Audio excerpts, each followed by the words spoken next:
सर्वोच्च न्यायालय ने हाल ही में माना कि ऐसा कोई पूर्ण नियम नहीं है कि यदि जांच प्रारंभिक चरण में है तो उच्च न्यायालय धारा 482 सीआरपीसी याचिका में हस्तक्षेप नहीं कर सकता।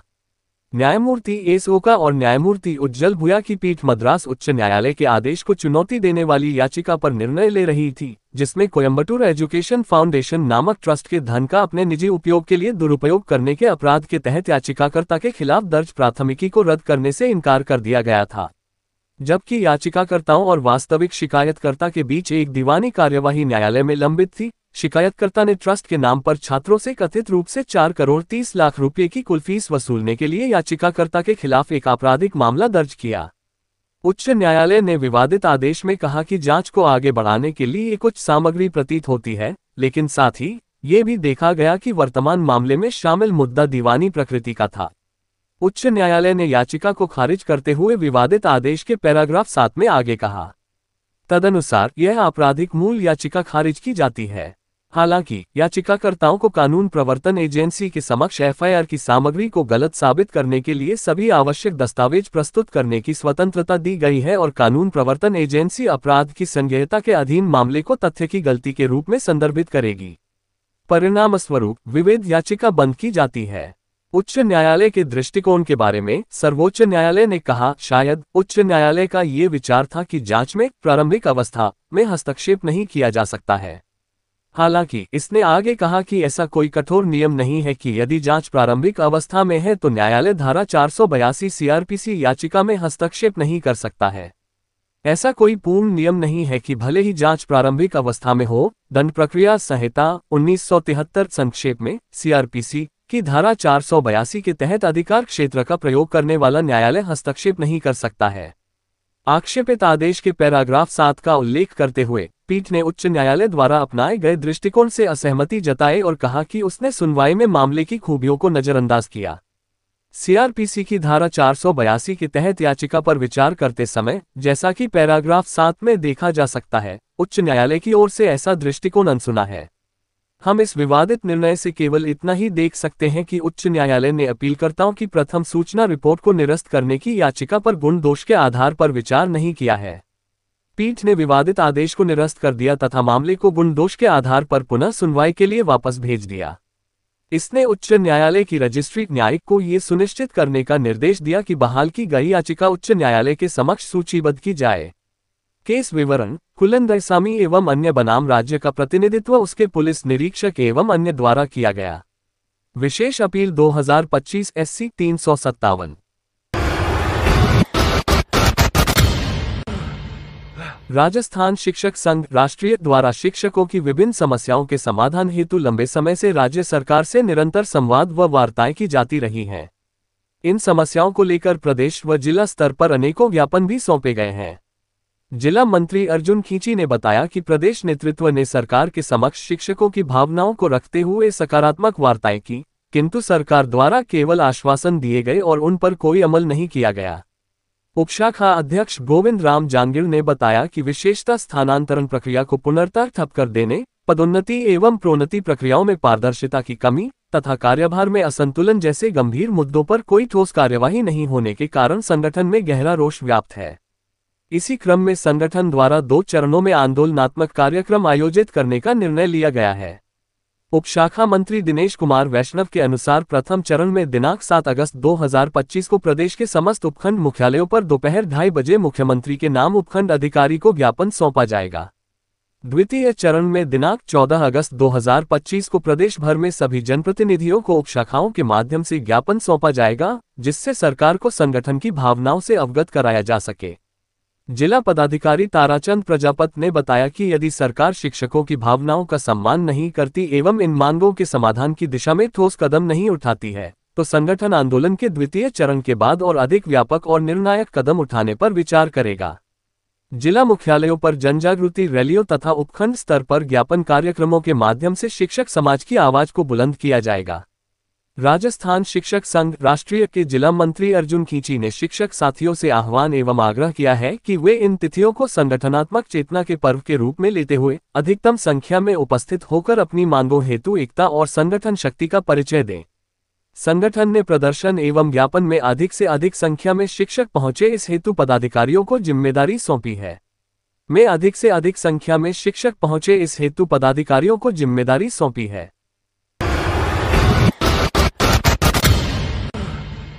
पीएम श्री केंद्रीय विद्यालय क्रमांक 5 मानसरोवर जयपुर में सोमवार को विद्यालय के सम्मानित प्राचार्य श्री राघवेंद्र लालसंतानिया जी का जन्मदिन पूरे हर्षोल्लास एवं गरिमा के साथ मनाया गया।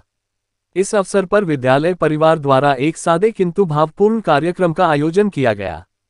छात्रों एवं शिक्षकों ने प्राचार्य जी को पुष्पगुच्छ भेंटकर हार्दिक शुभकामनाएं दी। विद्यालय के वरिष्ठ शिक्षकगण, स्टाफ क्लब और अभिभावकों ने भी इस विशेष दिन पर शुभकामनाएं प्रेषित की। श्री लालसंतानिया जी ने अपने उद्बोधन में सभी के प्रति आभार व्यक्त करते हुए कहा कि यह स्नेह और सम्मान उन्हें शिक्षा के क्षेत्र में और अधिक समर्पित रहने की प्रेरणा देता है। कार्यक्रम में विद्यालय की सांस्कृतिक टोली द्वारा गीत एवं कविता प्रस्तुतियां दी गईं, जिससे वातावरण भावनात्मक और उत्साहपूर्ण बन गया।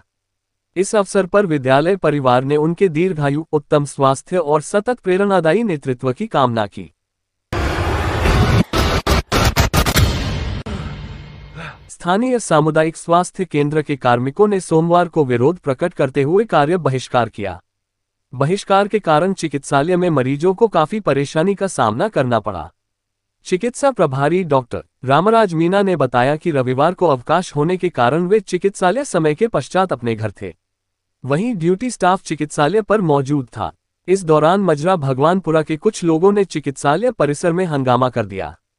वे लोग डॉक्टर को बुलाने पर अड़े रहे।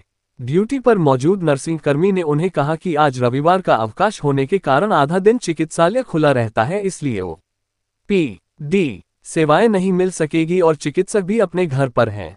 ऐसा कहने पर उन्होंने ड्यूटी पर तैनात चिकित्साकर्मी के साथ मारपीट करना शुरू कर दिया। जब चिकित्सा प्रभारी डॉक्टर मीना को जानकारी मिली तो वे चिकित्सालय पहुंचे और उन्होंने मामले की जानकारी ली। चिकित्साकर्मी के साथ मारपीट होने के कारण उन्होंने स्थानीय पुलिस चौकी में उक्त लोगों के विरुद्ध रिपोर्ट प्रस्तुत कर कानूनी कार्यवाही की मांग की। जिनके विरुद्ध चिकित्सालय प्रशासन ने पुलिस में रिपोर्ट दी थी, उसने माफीनामा लिखकर दे दिया। डॉक्टर मीना ने बताया कि आए दिन चिकित्सालय में कुछ असामाजिक तत्वों की करतूतों से आमना सामना करना पड़ता है, इसलिए चिकित्सालय परिसर में सुरक्षा गार्ड की तैनाती कर चिकित्साकर्मियों को सुरक्षा दी जानी आवश्यक है, जिसे लेकर चिकित्सालय प्रशासन ने सोमवार को कार्य बहिष्कार रखा गया। कार्य बहिष्कार के कारण दिन भर मरीजों को खासा परेशान होना पड़ा। मसूदा विधानसभा क्षेत्र के अंतर्गत आने वाले बांदनवाड़ा कस्बे के निवासियों के लिए एक बड़ी राहत की खबर सामने आई है। राज्य सरकार द्वारा स्थानीय प्राथमिक स्वास्थ्य केंद्र को क्रमोन्नत करते हुए अब 50 बेड के आधुनिक अस्पताल के रूप में विकसित किए जाने की घोषणा की गई है। इस निर्णय से क्षेत्र में चिकित्सा सुविधाओं का विस्तार होगा और ग्रामीणों को अब गंभीर बीमारियों के इलाज के लिए दूर नहीं जाना पड़ेगा। इसी क्रम में मसूदा विधायक वीरेंद्र सिंह कानावत ने आज बांदनवाड़ा अस्पताल का निरीक्षण किया। निरीक्षण के दौरान उन्होंने अस्पताल में तैनात चिकित्सकों और कर्मचारियों से संवाद करते हुए उन्हें हरसंभव सहयोग और सुरक्षा का आश्वासन दिया। साथ ही मौके पर ही जिला चिकित्सा एवं स्वास्थ्य अधिकारी से बात कर अस्पताल की आगामी व्यवस्थाओं और संसाधनों को लेकर दिशा निर्देश दिए। इस अवसर पर भाजपा के वरिष्ठ नेता सुभाष वर्मा, देवेंद्र शर्मा, ललित लोढ़ा, अनुराग शर्मा सहित अनेक भाजपा कार्यकर्ता एवं ग्रामीणजन मौजूद रहे। विधायक कानावत के प्रयासों और क्षेत्र के प्रति उनकी सक्रियता को देखते साफा पहनाकर जोरदार स्वर उनका आभार जताया। ग्रामीणों ने उन्हें माला और मिठाई खिलाकर बधाई व शुभकामनाएं दिया तथा धन्यवाद ज्ञापित किया। वहीं इस मौके पर भाजपा मंडल अध्यक्ष देवेंद्र शर्मा ने विधायक वीरेंद्र सिंह कानावत की कार्यशैली की प्रशंसा करते हुए कहा कि विधायक कानावत ने चुनाव जीतने से पूर्व जनता से जो वादे किए थे अब एक एक करके उन वादों को निभा रहे हैं। उन्होंने कहा कि लंबे अरसे बाद क्षेत्र को स्थानीय जनप्रतिनिधि मिलने से अब क्षेत्र का सर्वांगीण विकास हो रहा है तथा विधायक महोदय हर मोर्चे पर सजग रहते हुए जनता जनार्दन के बीच मौजूद रहते हैं, जिससे क्षेत्र की जनता काफी खुश है।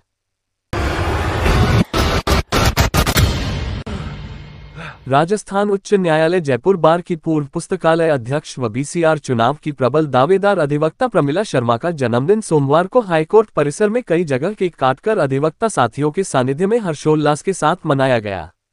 शर्मा की साथी अधिवक्ता आशिमा माथुर ने बताया कि आज उनकी अजीज मित्र प्रमिला शर्मा के जन्मदिन के अवसर पर अधिवक्ता साथियों ने उन्हें सरप्राइज पार्टी देते हुए उनका अभिनंदन कर उन्हें बधाई व शुभकामनाएं दी। समारोह के अवसर पर प्रमिला शर्मा का कई जगहों पर केक काटकर उन्हें बधाई व शुभकामनाएं तथा आशीर्वाद दिया गया। इस मौके पर हाईकोर्ट बार के महासचिव पद के प्रबल उम्मीदवार दीपेश शर्मा ने उन्हें गुलदस्ता भेंटकर अभिनंदन करते हुए उज्जवल भविष्य के लिए मंगल कामना की। आयोजित कार्यक्रम में उपस्थित एडवोकेट आशिमा माथुर ने कहा कि जन्मदिन मनाने की इस परिपाटी से न केवल आपसी रिश्तों में प्रगाढ़ता उत्पन्न होती है बल्कि एक सौहार्दपूर्ण वातावरण के साथ जिस प्रकार से काम किया जाता है उसका परिणाम भी सार्थक रूप से देखने को मिलता है।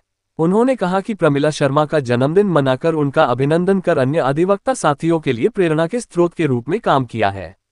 वहीं इस खास मौके पर अखिल भारतीय संयुक्त अधिवक्ता मंच के प्रदेश अध्यक्ष एडवोकेट मनोहर चंचलानी ने हाईकोर्ट पहुंचकर प्रमिला शर्मा का अभिनंदन करते हुए कहा कि अधिवक्ता प्रमिला शर्मा लंबे समय से हाईकोर्ट में प्रैक्टिस कर रही हैं, जो कि एक संघर्षशील, व्यवहार कुशल और मृदुभाषी व्यक्तित्व की धनी अधिवक्ता है। अपने चेहरे पर सदैव मुस्कान रखते हुए सभी साथियों का आदर सम्मान करती हैं।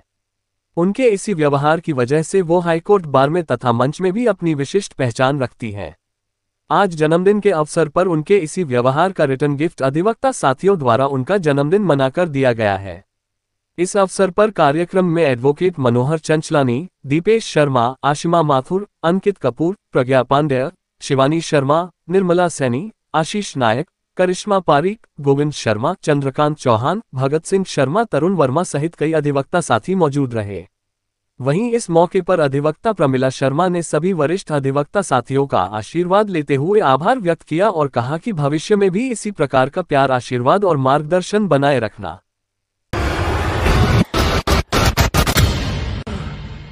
राजस्थान के अजमेर जिले के केकड़ी क्षेत्र में स्थित खेड़ी शंकर धाम आस्था और चमत्कार का एक अनोखा संगम है। सावन के पवित्र महीने में यहां हजारों शिव भक्त रोज पहुंच रहे। सोमवार को तो भक्तों का हुजूम से आसपास का पूरा क्षेत्र अटा पड़ा रहता है। खेड़ी शंकर धाम की खासियत यहां विराजित 3 शिवलिंग हैं जो हर दिन 3 बार रंग बदलते हैं। सुबह ये शिवलिंग सफेद, दोपहर में पीला और शाम होते होते नीला रंग धारण कर लेते हैं। इसी चमत्कार को देखने के लिए दूर दूर से भक्त यहां दर्शन करने पहुंचते हैं। खेड़ी शंकर धाम से जुड़ी एक ऐतिहासिक मान्यता भी है। कहा जाता है कि राणा सांगा जब युद्ध पर जाते थे तो सबसे पहले इस शिवलिंग के दर्शन करते थे। उनके सेनापति खंगारदान भी शिव भक्त थे। मान्यता है कि एक दिन शिवलिंग स्वयं राणा सांगा के भवन से उठकर खंगारदान के कक्ष में चला गया। शिवलिंग को वहां देखकर राणा सांगा भी हैरान रह गए। इसके बाद खानवा के युद्ध के समय शिवलिंग की पूजा अर्चना की जिम्मेदारी खंगारदान को सौंप दी गई। राणा सांगा के निधन के बाद खंगारदान ने इन शिवलिंगों को विक्रम संवत 1414 में अपने गांव खेड़ी लाकर एक चबूतरे पर विधिवत स्थापित किया। तभी से इस गांव का नाम खेड़ी शंकर पड़ गया। यहां एक अखंड ज्योत भी पिछले कई वर्षों से निरंतर जल रही है, जिसके चलते ये धाम श्रद्धालुओं के लिए एक बड़ा आस्था केंद्र बन चुका है।